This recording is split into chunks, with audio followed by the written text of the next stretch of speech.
नारायण श्रीमन्नारायण नारायण नारायण। जहाँ देखो वही नारायण नारायण। जहाँ देखो वही नारायण नारायण। भगवान शिव को ताली बजा करके भी प्रसन्न किया जाता है। भगवान शिव को गाल बजा करके भी सिमरन किया जाता है। भगवान शिव के समक्ष बैठ करके शंखनाद करके घंटा वादन करके भी भगवान शिव को प्रसन्न किया जाता है। गाल बजा के अभिनय की अभी करेंगे। और भगवान शिव के समक्ष बैठ करके या शक्ति के समक्ष बैठ करके जब उनका नाम कीर्तन आप करते हैं तो ऐसे ऐसे ताली नहीं बजाना चाहिए। दोनों गदे नहीं मिलनी चाहिए, ये दोनों और ये पूरे पंजे। इससे ऐसे ताली बजेगी तो भगवान शिव सुनेंगे, ऐसे ऐसे नहीं सुनते हैं। इसीलिए ताली ऐसी बजाएं। और आज तो प्रथम दिवस पार्थिव शिवलिंग का। मात्र शक्तियां सिर में पल्लू रखकर ही, सिर में कपड़ा रखकर ही पूजन में बैठे। पुरुष वर्ग जितने भी हैं,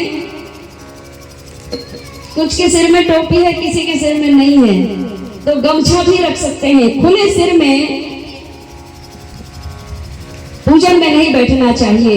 अगर हमारे पास गमछा नहीं है, रुमाल आदि नहीं है, तो ये कच्चा सूत होता है, ये कच्चा सूत को थोड़ा सा तोड़ करके और ऐसा सिर पे रख लेना चाहिए, ऐसा तब ही पूजन करें।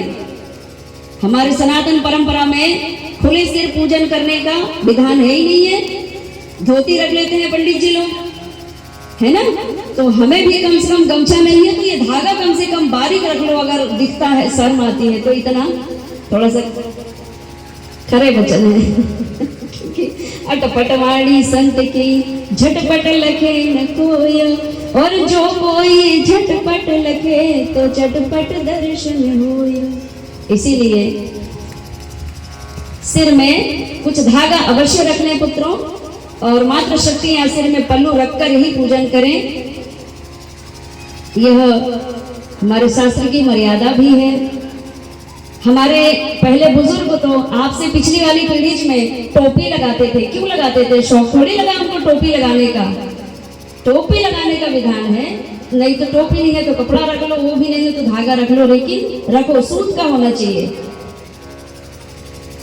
और जब हम पूजन के बाद भगवान की वंदना करते हैं तो ताली पूरी बजना चाहिए।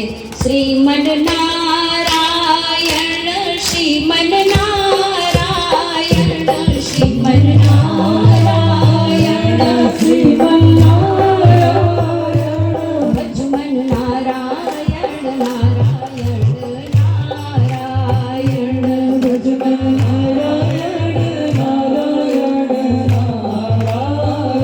सच्ची में नारायण आपने देखा? माता नारायण पिता नारायण, माता नारायण पिता नारायण।